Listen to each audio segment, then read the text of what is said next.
Hello everyone, welcome है आप सबका पूजा की दुनिया में। तो आप सबको प्यारी प्यारी गुड मॉर्निंग, सबको राम राम, नमस्कार, सत श्री अकाल। और दिन की शुरुआत कर रहे हैं हम। ये देखिए, हल्दी वाले पानी से। कल बताया था मैंने आपको कि मौसम बहुत चेंज हो गया है, सबको खांसी जुकाम गला खराब है।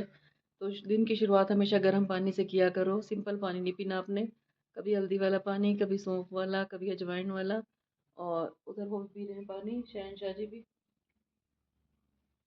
इनको भी दे दिया मैंने गर्म पानी। तो हमारे यहाँ पे रूल है ये, जतिन हो खुशी हो, चारों ही हम पहले गर्म पानी पीते हैं, उसके बाद हम जो भी लेना हो लेते हैं। तो एक बार फिर से करती हूँ मैं आप सबको प्यारी प्यारी गुड मॉर्निंग, सबको राम राम। तो शुरुआत करते हैं हम आज के दिन की और आज के ब्लॉग की।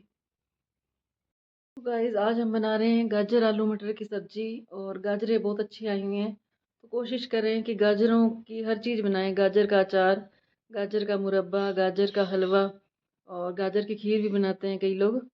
गाजर का हलवा तो जैसे टाइट हो जाता है, और गाजर की खीर होती है पतली पतली, जो हमारे ओम शांति आश्रम में मिलती है। गाजर की सब्जी, गाजर को पुलाव में डालो, गाजर को सलाद के रूप में खाओ। दिखाती हूँ मैं आपको।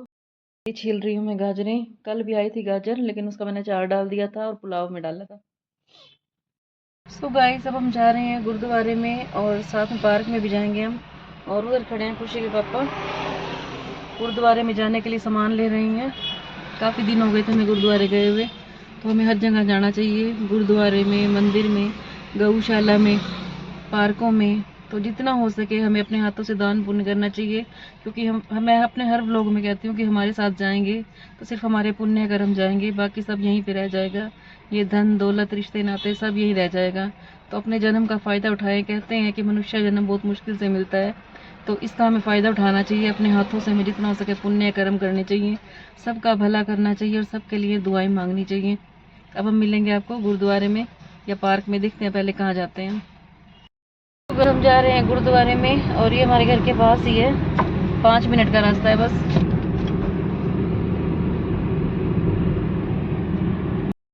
इस गए हम गुरुद्वारे में, और अंदर का सारा दिखाएंगे हम आपको। सो गाइस, हम दोनों ने सिर पे पल्ला ले लिया है, इन्होंने हैंकी कर लिया है। क्योंकि गुरुद्वारे में जब भी जाओ तो हमारा सिर ढका होना चाहिए, यहाँ का नियम होता है। और ये निकाल लिया हमने सामान यहाँ पे, जो हम किचन में दे के आएंगे। राशन का सामान है ये।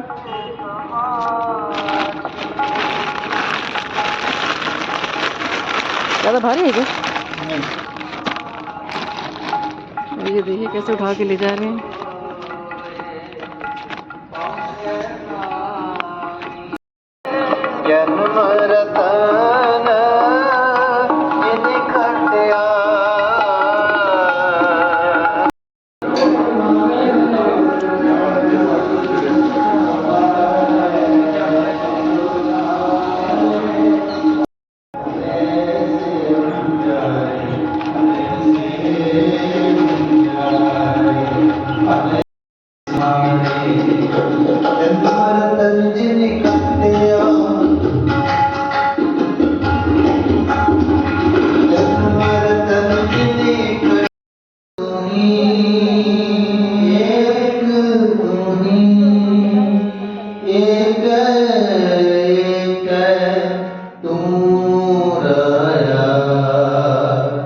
सो गाइस, ये है गुरुद्वारे का निशान साहिब, ये देखिए।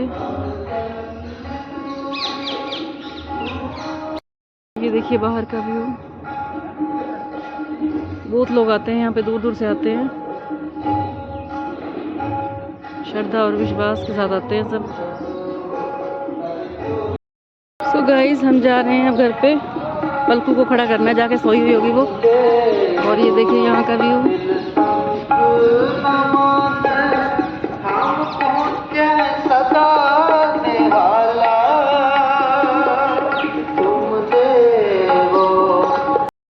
और यहाँ पे पार्किंग देखो कितनी बड़ी बनी हुई है, जितनी मर्जी गाड़ियाँ खड़ी कर लो यहाँ पे।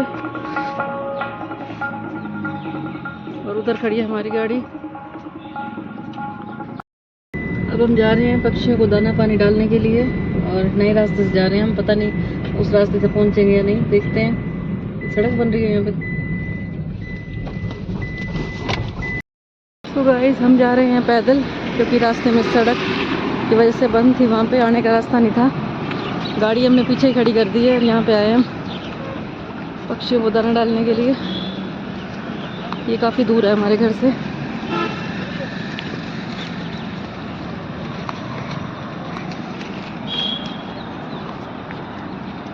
और ये देखिए यहाँ पे कितने पक्षी होते हैं।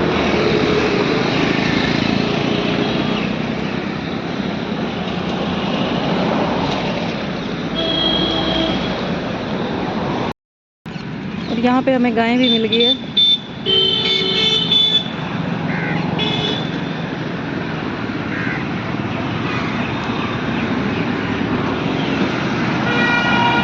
चले अब जा रहे हैं हम अपनी गाड़ी के पास। और ये देखिए यहाँ पे, और ये देखिए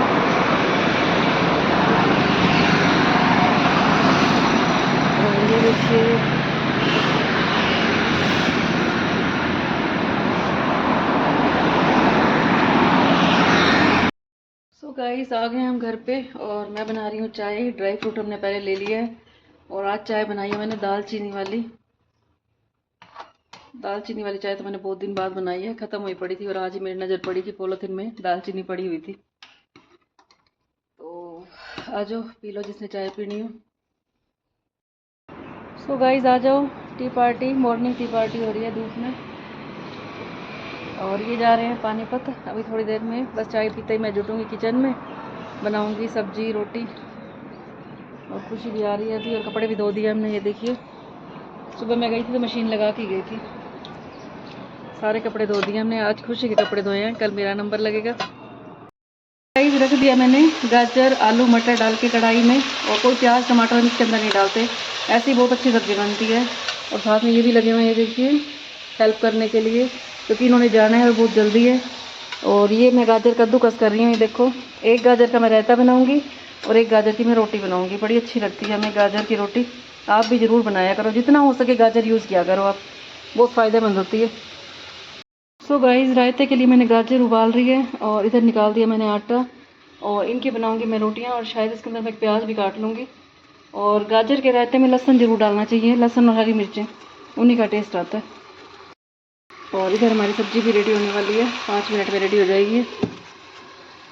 मैं खड़ी हूँ किचन में। तो एक किचन का टिप्स देती हूँ मैं आपको। जब भी आप आटा गूनें तो आटे को थोड़ी देर के लिए रफली गून के रख दें और फिर 10 मिनट बाद उसको अपने हाथों से रसाएं और आटा एकदम मलाई की तरह सॉफ्ट गून जाता है। दिखाती हूँ मैं आपको मैं कैसे गूनती हूँ। देखिए ये मैंने रफली गून के रख दिया है और मैं इसको 10 मिनट बाद सॉफ्ट कर दूंगी बिल्कुल ही। ऐसे कैसे हाथ से रसा देना है आपने। इतने हम दूसरा काम कर लेंगे। जैसे मैं रायता बना रही, ये तो है रोटी के लिए, रायते के लिए मैंने उबाल लिया है और ये उबाल के मैंने रखा हुआ है। और इसमें पीस रही हूँ मैं हरी मिर्चें 2 और लहसुन। और ये हम डालेंगे अपने रायते के अंदर और सिर्फ काला नमक डालेंगे और काली मिर्चें। सो गाइस रेडी हो गया हमारा गाजर का रायता। ये देखिए जो हेल्दी भी है और टेस्टी भी है। अब मैं आटे को सॉफ्ट करूँगी और इसमें काटूंगी मैं 2 हरी मिर्चें। और आटा देखिए 2 मिनट के अंदर कितना सॉफ्ट आटा हो गया। और इधर तवा रख दिया मैंने, खाना बनाने की तैयारी हो गई है शुरू। गाइस आ जाओ खा लो रोटी, धूप में बैठ के खा रहे हैं हमारे शहनशाह जी। गाजर की सब्जी है, गाजर का अचार दिया मैंने आपको, वो भी लेके आती हूँ। गाजर का रायता है और चटनी है। तो आ जाओ खा लो हमारे साथ खाना। और गाजर का अचार देना मैं इनको भूल गई थी, वो भी अभी देती हूँ। और गाजर की रोटी बनाऊंगी मैं, क्योंकि एक एक 2 रोटी बनेंगी। अभी बनाती हूँ। सो गाइस हो गए हैं रेडी, खाना खुना खा के इनका खाना मैंने पैक कर दिया। जा रहे हैं ये और पहले जाएंगे हम खुशी की अकेडमी के आगे, खुशी से मिल के और फिर जा रहे हैं हम। नहीं ये जा रहे हैं मैं भी यहीं पे हूँ तो चल मैं भी चल पड़ती हूँ। कपड़े मेरे वहाँ पड़े ही होते हैं, कोई दिक्कत नहीं है, मैं ऐसे कैसे चली जाती हूँ वहाँ पे। तो गाइस आ गई मैं खुशी की अकेडमी में और वो बैठी है खुशी, मनी प्लांट को पानी दे रही है।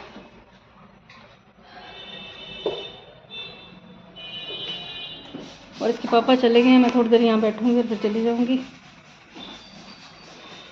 और यहाँ प्लांट्स को पानी दिया जा रहा है। खाना निकाल ले, खा ले पहले। सो गाइस 5:30 हो गई है और मैं आ गई थी घर पे 2 बजे। और अब मैं बना रही हूँ मैगी, क्योंकि फिर मुझे जाना है एकेडमी में। मेरे दिन के पता नहीं कितने चक्कर लग जाते हैं, सुबह भी गई थी और अब फिर जा रही हूँ मैं। कोई बात नहीं, तो अब बना रही हूँ मैगी, दिखाती हूँ मैं आपको कैसे बनाऊँगी।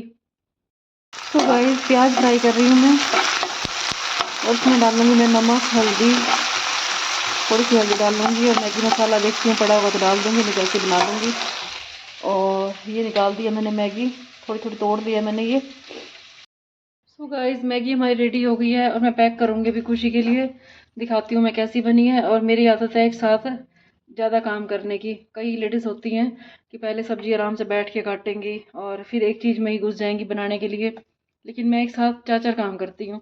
तभी से मेरे को दिखानी याद ही नहीं रही कि मैंने तड़का कैसे लगाया। तो बनी हुई देख लो अब कैसे बनी है। तो ये देखिए मैगी रेडी हो गई है। मैंने साथ के साथ बर्तन भी साफ़ कर लिए, प्याज काटे भी यहीं पे थे, और भी छोटे मोटे काम निपटाती रहती हूँ मैं साथ में। मुझे एक साथ ज़्यादा काम करने की आदत है, मैं एक काम में ही नहीं लगती। देखो कितनी अच्छी मैगी बन गई है, बढ़िया एकदम। अब ये नहीं पता हमारी मैडम को कैसे लगेगी ये मैगी।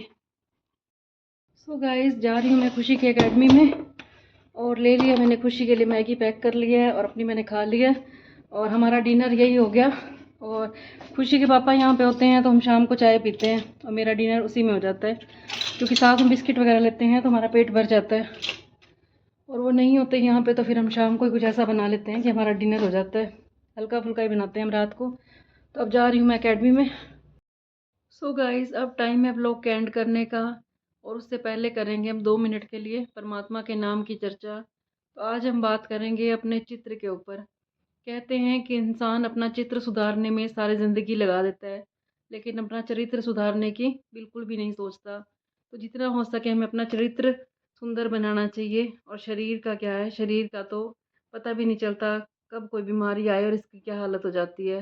लेकिन आजकल होता उल्टा है, जितने भी लोग हैं सब इंसान के शरीर के ऊपर मरते हैं, आत्मा के ऊपर कोई वो नहीं करता, कोई उसका चरित्र नहीं देखता, सब शरीर की आकर्षण पे ही जाते हैं।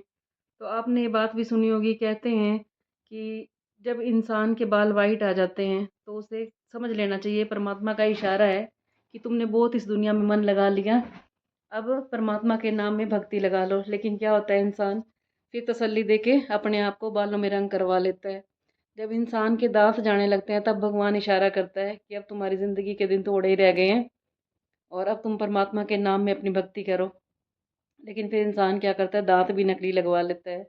ऐसे करते करते अपने दिल को वो तसल्ली देता रहता है, लेकिन उसका अंतिम समय से नज़दीक आता रहता है। तो परमात्मा के इशारे को हम नहीं समझते। जितना हो सके हमें इस शरीर पे जितना ध्यान देते हैं दुनिया, उतना ध्यान अगर हम अपने चरित्र को सुधारने में लगाएं, इस परमात्मा की भक्ति में लगाएं, तो हमारा ये जीवन भी सफल हो जाएगा और आगे वाला जीवन भी सफल हो जाएगा। लेकिन होता यहाँ पे उल्टा ही है, इंसान सारा दिन अपने आप को काम में लगाए रखता है, लेकिन परमात्मा की तरफ ध्यान नहीं देता। आपने दशरथ जी की एक बात भी सुनी होगी। कहते हैं कि दशरथ जी ने जब आईना देखा था, उनको अपना एक बाल सफ़ेद दिखा था, और उसी टाइम उन्होंने फैसला ले लिया था कि मैं आज ही अपना सब राजपाट है जो अपने बच्चों को दे दूंगा, राम जी को दे दूंगा।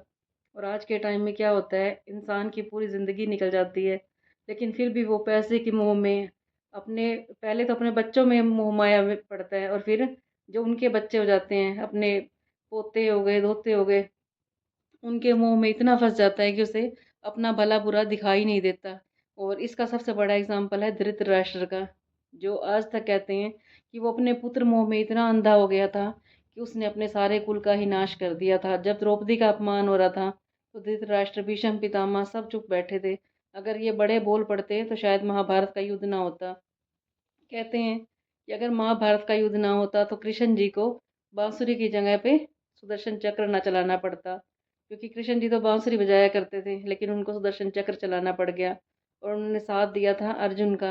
अब 5 भाई थे, अर्जुन और लेकिन परमात्मा ने साथ किसका दिया था, अर्जुन का। और अर्जुन का साथ भी दिया था, और अर्जुन की किस्मत देखो कि गीता का ज्ञान सिर्फ उसी को सुनने को मिला था। जो पहली किस्मत थी वो अर्जुन की थी, जिनको गीता का ज्ञान समझ में आया था। नहीं तो पांचों पांडवों में से एक अर्जुन ही थे जिनको कृष्ण जी ने गीता का ज्ञान सुनाया था। लेकिन आज का मानव कब गीता पढ़ता है, जब उसका अंतिम समय आ जाता है। शायद जीते जीते उसको पढ़ने की फुर्सत ही नहीं है, कोई एक आधे लोग ही पढ़ते होंगे रामायण गीता। लेकिन हमें रामायण और गीता का पाठ बहुत करना चाहिए। जब ये इंसान सोचता है कि जब हमारी आखिरी टाइम होएगा तब हम पढ़ेंगे। तो जो गीता थी, कृष्ण जी ने अर्जुन को जब दिया था गीता का ज्ञान, तो सफलता का ज्ञान था। अगर हम रोज़ पढ़ते हैं तो हमें इस जीवन रूपी युद्ध से सफलता प्राप्त करने का मार्ग मिल जाता है। तो जितना हो सके हमें धार्मिक ग्रंथ भी पढ़ने चाहिए। और गीता तो है भी जीवन जीने का सार है।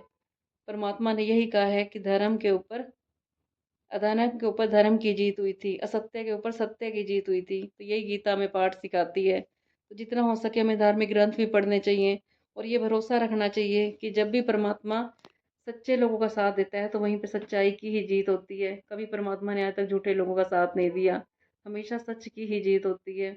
लेकिन लोग फिर ये भूल जाते हैं, एक कान से सुनते हैं और दूसरे कान से निकाल देते हैं। चाहे वो रामायण हो, चाहे वो महाभारत हो, सब उस कान से भूल जाते हैं और यही सोचते हैं कि हमारे साथ ऐसा नहीं होगा। होया होगा जिसके साथ होना होगा, लेकिन लोग इसी भूल में रहते हैं कि कोई बात नहीं, जैसा करेंगे। जब वो इंसान बुरे कर्म कर रहा होता है तब तो वो सोचता है कोई भी नहीं देख रहा, और जब उसके साथ बुरा हो रहा था तो फिर परमात्मा को वो शिकायत करता है कि मेरे साथ इतना बुरा हो रहा था, कि परमात्मा ने मेरा साथ नहीं दिया, परमात्मा को नहीं दिख रहा था। वो ये नहीं सोचता कि जब तू किसी का बुरा कर रहा था तब भी तो परमात्मा तेरे को देख रहा था। तो हमेशा जितना हो सके हमें अच्छे कर्म करने चाहिए, क्योंकि जैसा हम काम करेंगे आगे हमारे बच्चे भी ऐसा ही काम करेंगे। कई बार मेरे बच्चे हैं, जैसे अभी वो हैं तो बच्चे ही, तो कई बार वो टीवी देख रहे होते हैं और साथ में खाना खा रहे होते हैं। तो मैं उनको क्या बोलती हूँ, तुम अपने बच्चों को भी यही सिखाओगे। मेरे को और उनकी कोई गंदी आदत नहीं लगती, लेकिन यही आदत गंदी लगती है। तो मैं दोनों बच्चों को यही बात करती हूँ, आगे तुम अपने बच्चों को यही सिखाना कि जैसे ही खाना खाने के लिए तुम बैठोगे, पहले लो बच्चों फ़ोन ले लो। तो आजकल की माएँ छोटे छोटे बच्चों को फ़ोन पकड़ा देती हैं। तो जैसे हम काम करेंगे हमारे बच्चे भी आगे ऐसे ही करेंगे। हमने अपने माँ बाप से संस्कार लिए हुए हैं, जो उन्होंने हमें अच्छे संस्कार दिए थे वो हम आगे फॉलो कर रहे हैं, और आगे हमारे बच्चे भी ऐसे संस्कार फॉलो करेंगे। तो जितना हो सके हमें अच्छे संस्कार फॉलो करने चाहिए, क्योंकि जो हम करेंगे वही देख के हमारे बच्चे करेंगे, जो हमें देख रहे हैं वही फॉलो करेंगे। और कोई ऐसा काम ना करे कि लोग ये कहें इनके माँ बाप ने इनको यही सिखाया है, क्योंकि गलत काम हम करते हैं और नाम आ जाता है हमारे माँ बाप का। अगर हम अच्छे करेंगे तो सीधा कहेंगे इनके माँ बाप ने इनको कितने अच्छे संस्कार दे रखे हैं। अगर हम अच्छा काम करते हैं तो हमारे माँ बाप का नाम भी रोशन होता है। कोई ऐसा काम ना करें कि हमारे माँ बाप की परवरिश है जो वो शर्मिंदा हो जाए। तो जितना हो सके हमें अच्छे कर्म करने चाहिए। कहते हैं कि इंसान के अगर संस्कार देखने हो तो पता चलता है कि इनके माँ बाप ने कैसे संस्कार दिए हैं, जब उनके अच्छे कर्म देखते हैं हम। तो जितना हो सके हमें अच्छे कर्म करें, किसी का बुरा ना करें, सबका भला करें, धार्मिक ग्रंथ पढ़ें, धार्मिक स्थानों पर जाएं। कहते हैं कि अगर हम जब नहाते हैं, स्नान कर रहे होते हैं, परमात्मा का नाम लेते हैं, तो वो तीर्थ स्नान बन जाता है। तो ज़रूरी नहीं है आपने जाके बड़े-बड़े तीर्थ स्थानों पे जाके स्नान करना हो। जब नहा रहे होते हो गंगा मैया का नाम ले लो, वो तीर्थ स्थान बन जाता है। जब हम खाना खा रहे होते हैं, परमात्मा को नाम लेते हैं, तो वो परमात्मा के नाम का खाना बन जाता है, प्रसाद बन जाता है वो। छोटी-छोटी बातों को हम फ़ॉलो करके अपनी ज़िंदगी को स्वर्ग बना सकते हैं। और अगर हमारे कोई पास आता है यहाँ पे और उसकी हम पीठ थपथपा देते हैं, तो सबसे बड़ा योगदान हो जाता है इंसान को शाबाशी देने का। अगर किसी का हम अच्छा नहीं कर सकते तो कभी हमें किसी के साथ बुरा भी नहीं करना चाहिए। तो आज के ब्लॉग का मैं यहीं पे एंड करती हूँ, और कोई गलती होगी तो मुझसे क्षमा करना। कल फिर मैं आपके पास आऊँगी एक और नई वीडियो लेकर। और मेरी वीडियो अच्छी लग रही हो तो इसे लाइक कर देना, कमेंट कर देना, और मेरे चैनल को सब्सक्राइब तो आप कर ही रहे हो, बहुत अच्छा प्यार दे रहे हो। तो फिर मैं मिलूँगी आपके पास कल एक और नई वीडियो के साथ। सबके ऊपर परमात्मा की कृपा ऐसे ही बनी रहे। सबको गुड नाइट, शुभ रात्रि, सबको राम राम।